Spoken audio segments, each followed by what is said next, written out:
4,500 years. That's how long the Great Pyramid has been standing. Think about that for a moment.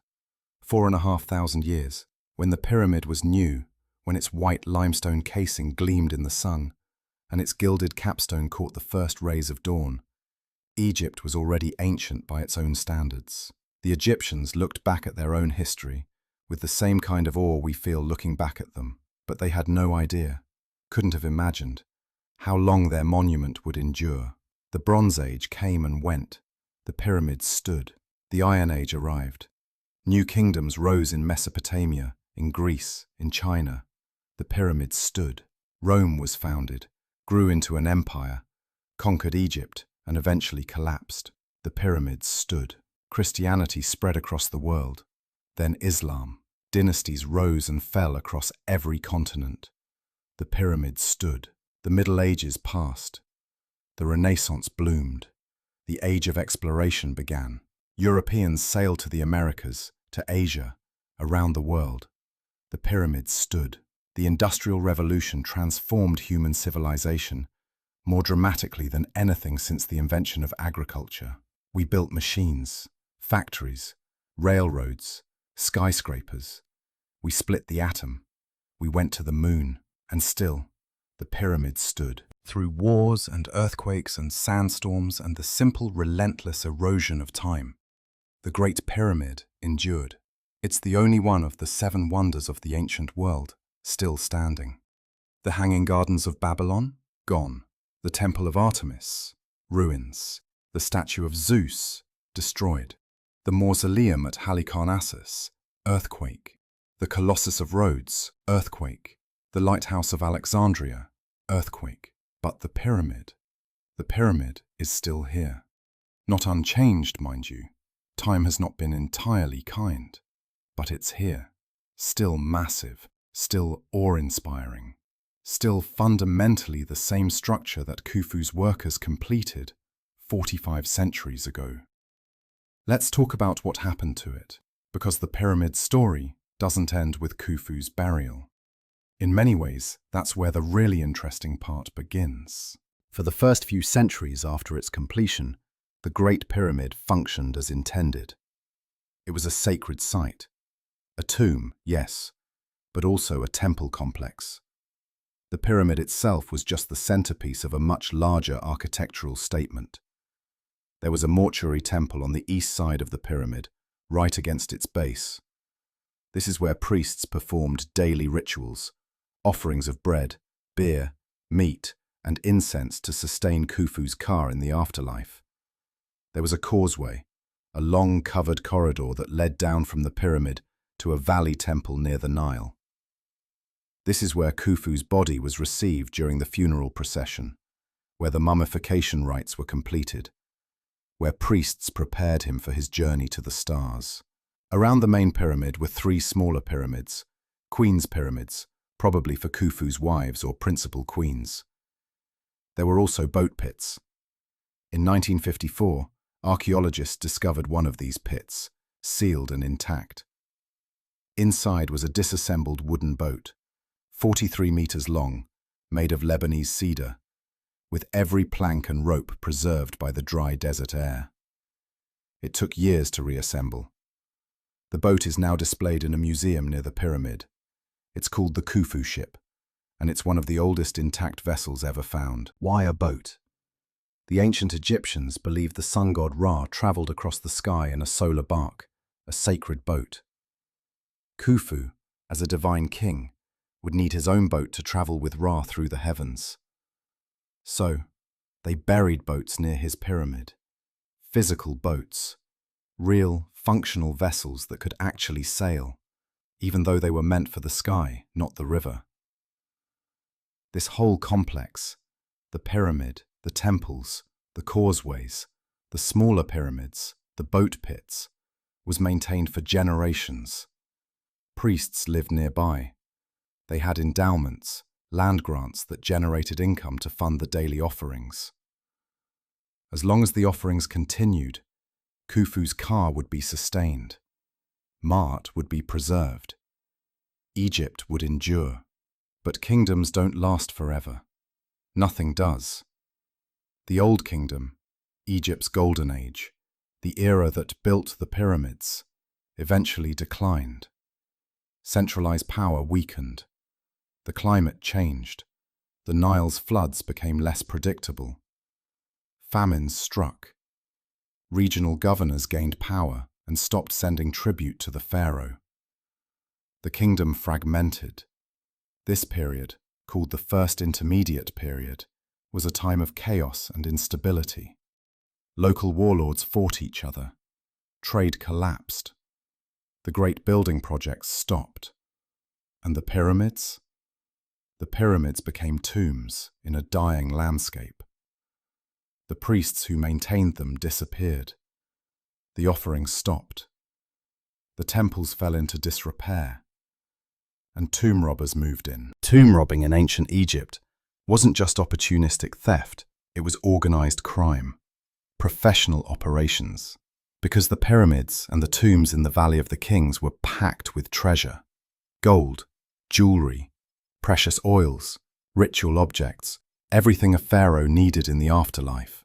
The Egyptians believed you could take it with you, so they buried immense wealth with their dead, which meant there was immense wealth waiting for anyone brave or desperate enough to steal it. We know tomb robbing was rampant because we have court records, papyrus documents detailing trials of accused tomb robbers, their confessions, the punishments they received.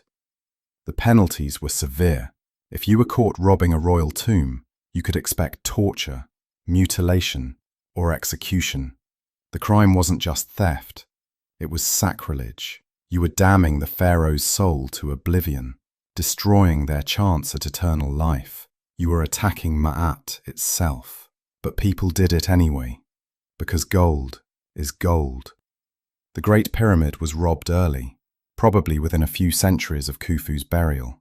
We know this because when the first recorded explorers entered the pyramid in later periods, the sarcophagus was already empty. The treasure was gone. The elaborate funerary goods that must have filled the chambers had been stripped away. Only the stone remained. How did the robbers get in? The pyramid's entrance was sealed, concealed by casing stones. But if you're determined enough, you can break through limestone. You can tunnel. You can dig. And once you're inside, once you've navigated the narrow passages and reached the king's chamber, the treasure is yours. The robbers took everything portable anyway. The gold, the jewelry, the ritual objects. Khufu's mummy was probably destroyed or discarded. The robbers wanted what was wrapped with it, not the body itself. The granite sarcophagus was too heavy to move, so they left it. Empty, silent, a monument to futility.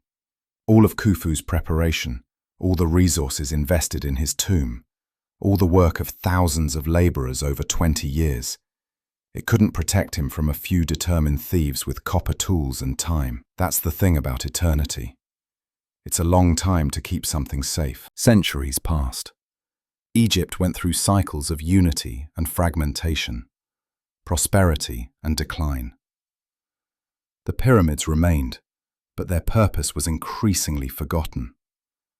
By the time the Greek historian Herodotus visited Egypt around 450 BC, 2,000 years after the pyramid was built, it was already a mystery. Herodotus interviewed Egyptian priests and wrote down what they told him.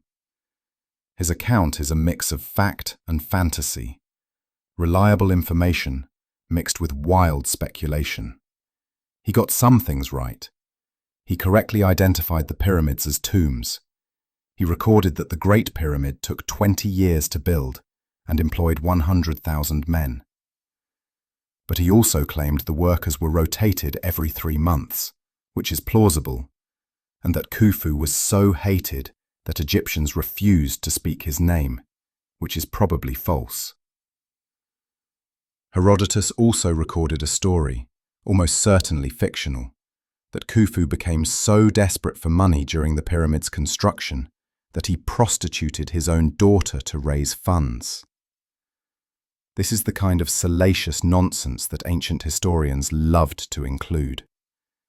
It tells us more about Greek attitudes toward tyranny than about Egyptian history. But here's what's interesting. Even in Herodotus's time, even with Egyptian priests available to interview, the true details of the pyramid's construction were already murky. 2,000 years is enough time for knowledge to fade, for facts to blend with legends, for history to become myth. The Romans came next. Egypt became a Roman province in 30 BC, after Cleopatra's defeat. Roman tourists visited the pyramids, just like modern tourists do. They carved their names on the walls. They marveled at the size and age. They tried to imagine how such monuments could have been built. The Roman writer Pliny the Elder called the pyramids the idle and foolish ostentation of kings. He couldn't see the religious significance. To a Roman, used to practical engineering, aqueducts, roads, bridges that served clear purposes, the pyramids seemed like vanity projects, mountains of stone built to glorify dead men. He wasn't entirely wrong, but he wasn't entirely right either. Then came the Arabs. In 641 CE, Arab forces conquered Egypt.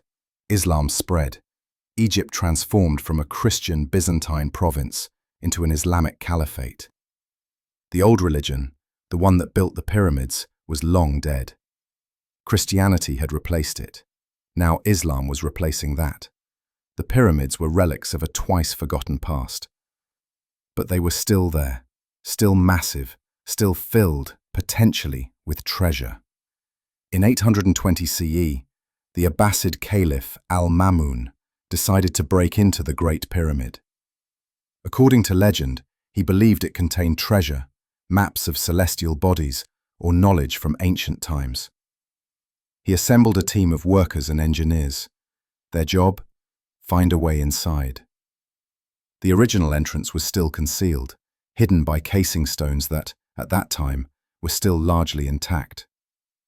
So Al-Mamun's workers did what tomb robbers had done centuries earlier. They tunneled. They picked a spot on the north face and started hammering through the limestone, creating a passage that drove straight into the pyramid's mass. It was brutal work. They hammered and chiseled and pried, creating a rough, forced corridor that's now called Al-Ma'mun's Tunnel. They dug for weeks, maybe months, making slow progress through solid rock. They must have been on the verge of giving up when they heard something, a sound from deeper within the pyramid, a thud, something falling. They adjusted their tunnel's direction, following the sound, and they broke through into the descending passage, the pyramid's original corridor. That sound they'd heard? It was the granite plugs. The ancient Egyptians had sealed the ascending passage with massive granite blocks, intending to prevent exactly this kind of intrusion. But over millennia, the pyramid had settled slightly. The granite plugs had shifted, and one had fallen, making the sound that guided Al-Ma'mun's workers to the original passage. The granite plugs were too hard to break through, so the workers tunneled around them, cutting through the softer limestone. Eventually, they reached the ascending passage and made their way up to the Grand Gallery and the King's Chamber, where they found nothing. Well, not nothing. They found the granite sarcophagus, but it was empty. No lid, no treasure, no body. Just an empty stone box in an empty stone room. The pyramid had been robbed thousands of years earlier. Al-Ma'mun's effort, all that work tunneling through solid limestone, led to disappointment. But the tunnel remained, and it's still there today. If you visit the Great Pyramid, you enter through Al-Ma'mun's tunnel, not through the original entrance. His forced passage has become the modern entrance, a crude violation that's now the accepted way in. Let's talk about the casing stones, because this is where the pyramid really changed. For thousands of years, the Great Pyramid was covered in a smooth, gleaming outer layer of white Tura limestone. The blocks were cut so precisely and polished so carefully that the seams between them were nearly invisible. The surface would have been smooth enough to run your hand across. In bright sunlight, the pyramid would have reflected light like a mirror, visible for miles across the desert. It would have been spectacular. But limestone is valuable, and by the Middle Ages, Egypt needed building material. In 1356, a massive earthquake struck Cairo. Buildings collapsed. The city needed to be rebuilt. And sitting just across the river was a mountain of pre-cut, pre-shaped, high-quality limestone, just waiting to be recycled. So that's what they did. Over the following centuries, workers stripped the casing stones from the pyramids. They loaded them onto carts, ferried them across the Nile, and used them to build mosques, fortresses, and houses in Cairo. The limestone was too valuable to leave sitting in the desert. The stripping continued for centuries. Gradually, layer by layer, the pyramid's smooth exterior was removed. What remained was the rough core, the stepped, unfinished-looking structure you see today. Only near the base, a few casing stones remain in place, giving us a glimpse of what the entire pyramid once looked like. This wasn't vandalism, exactly. It was practical recycling. The people doing it didn't think of the pyramids as precious historical monuments to be preserved. They thought of them as old buildings with useful materials, the same way medieval Europeans dismantled Roman structures to build churches and castles. But it means we've lost something. The pyramid today is impressive, but it's a shadow of what it once was. We're seeing the rough draft, not the finished masterpiece. The gleaming, perfect, geometrically precise monument that Khufu's workers completed is gone. We'll never see it with our own eyes. We can only imagine it. The sun rising over the Nile, striking the pyramid's eastern face, light reflecting so brightly you'd have to squint. The shadow moving across the desert as the sun traveled west. The monument glowing in the twilight, a beacon of divine order, visible for miles in every direction. That pyramid is lost. But the bones of it remain. And honestly, the bones are still incredible. The modern era of pyramid study really began in the 19th century.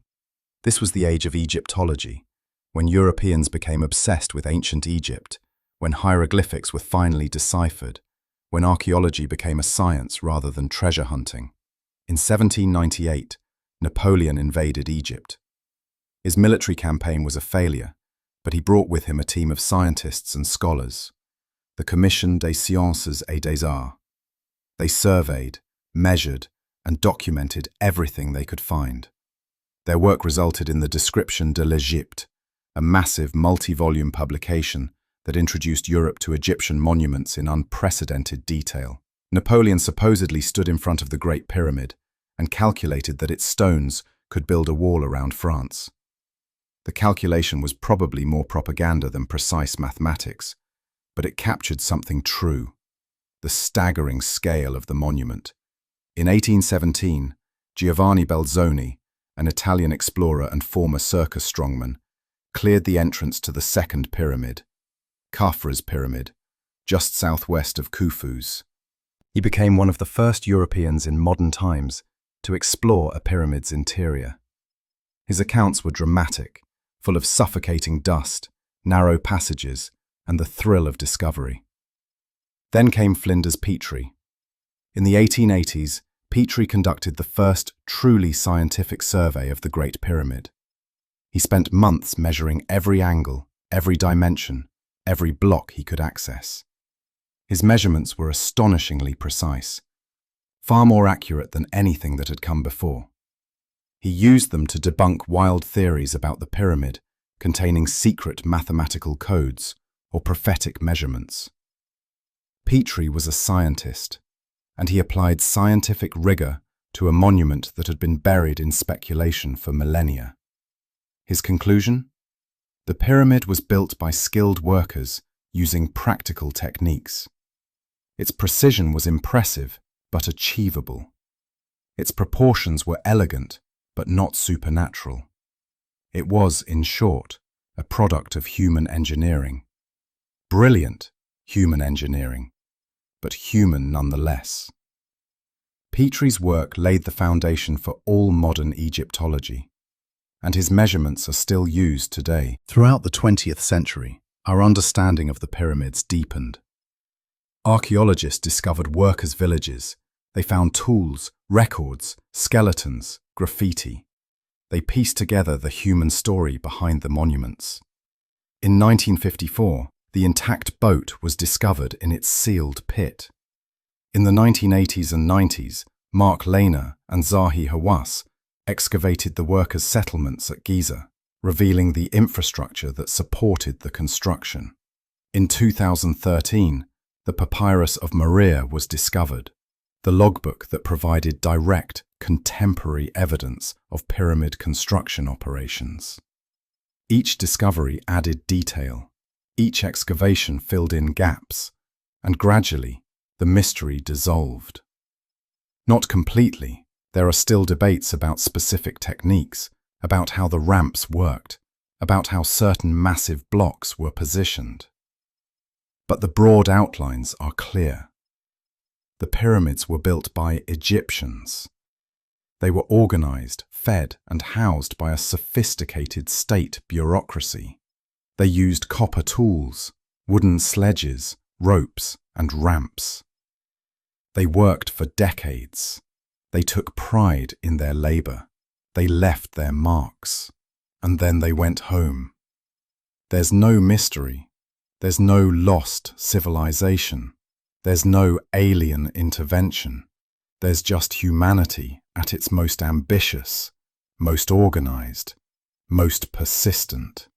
And that's more impressive than any fantasy. But fantasies persist. They always have. Because there's something about the Great Pyramid that invites speculation. Its size, its precision, its age, the sheer unlikelihood of it. People see the mathematics, the way the pyramid's proportions approximate pi, the way its dimensions seem to encode the Earth's measurements, and they assume it must be intentional. They assume the ancient Egyptians had secret knowledge, advanced understanding, wisdom we've lost. Maybe they did. Or maybe they were just really, really good at geometry. Maybe they understood ratios and proportions through centuries of practical experience. Maybe some of the mathematical relationships are intentional, and some are coincidental. Maybe we're pattern-seeking creatures who find meaning in numbers, whether it's there or not. In the 1970s, a Swiss author named Erich von Däniken published Chariots of the Gods, a best-selling book arguing that ancient monuments like the pyramids were built with help from extraterrestrial visitors. His evidence was mostly questions. How could primitive people have moved such massive stones? How could they have achieved such precision without modern tools? Isn't it more likely that aliens helped them? The answer, in every case, is no.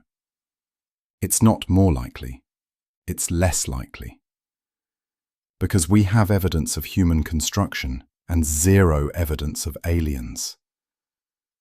We have quarries, tools, worker villages, records, graffiti. We have everything you'd expect if humans built the pyramids. And nothing you'd expect if aliens did. But von Däniken's book sold millions of copies. His ideas spread. They became part of popular culture. Television shows picked up the theme. Ancient Aliens has been running for years, asking breathless questions about whether extraterrestrials built the pyramids, Stonehenge, the Nazca lines, and basically every other ancient monument.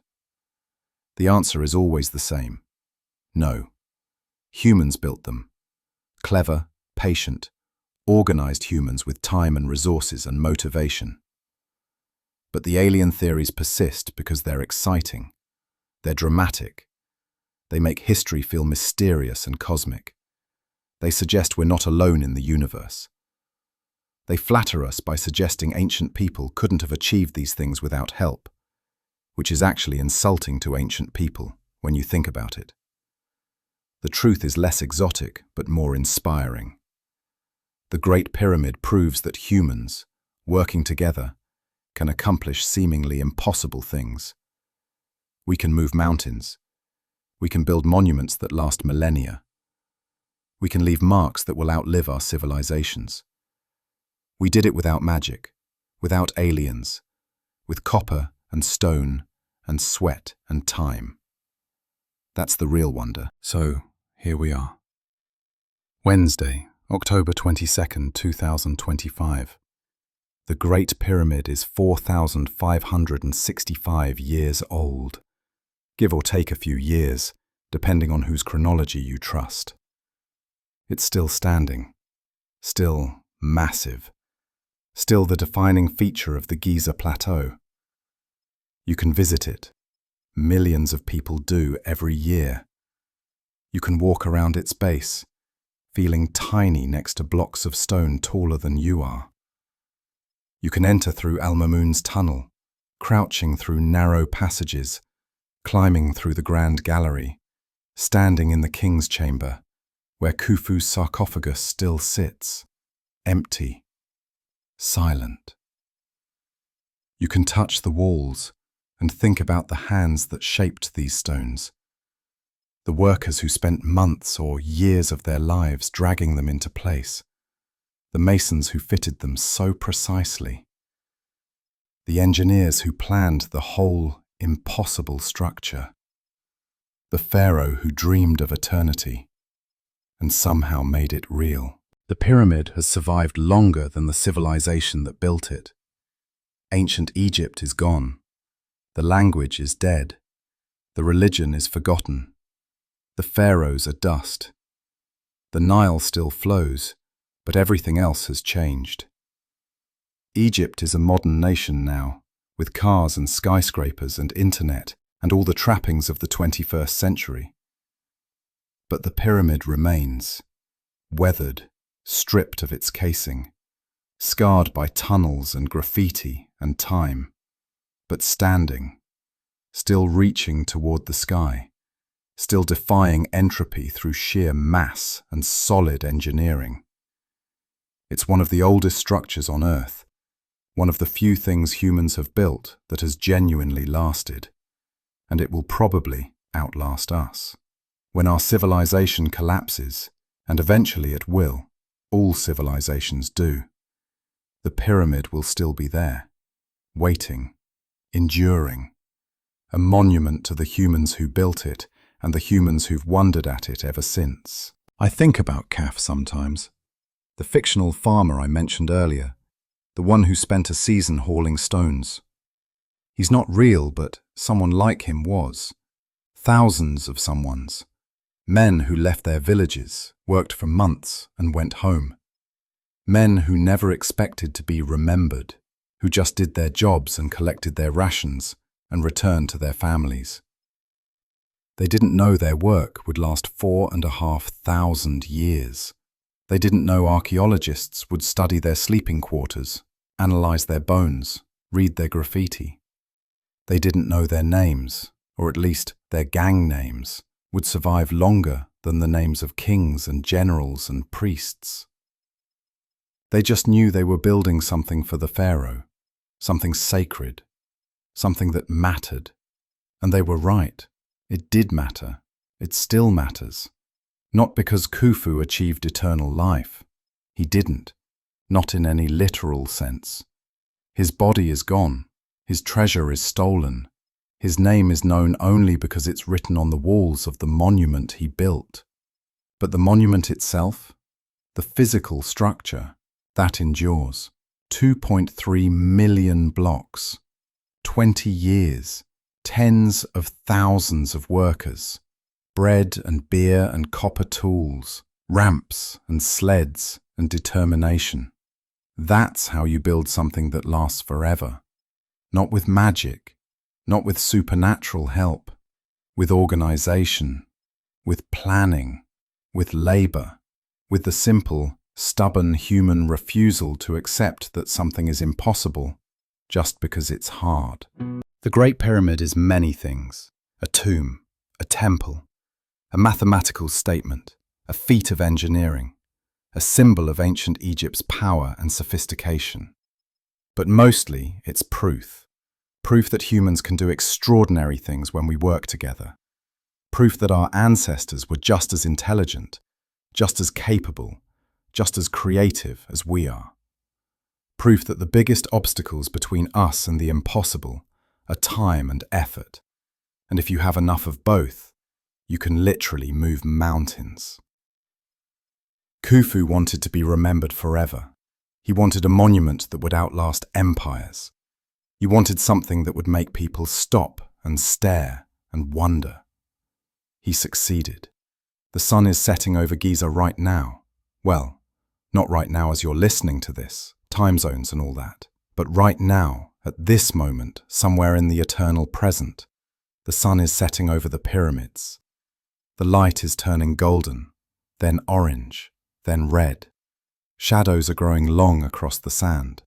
Tourists are being ushered out by security guards.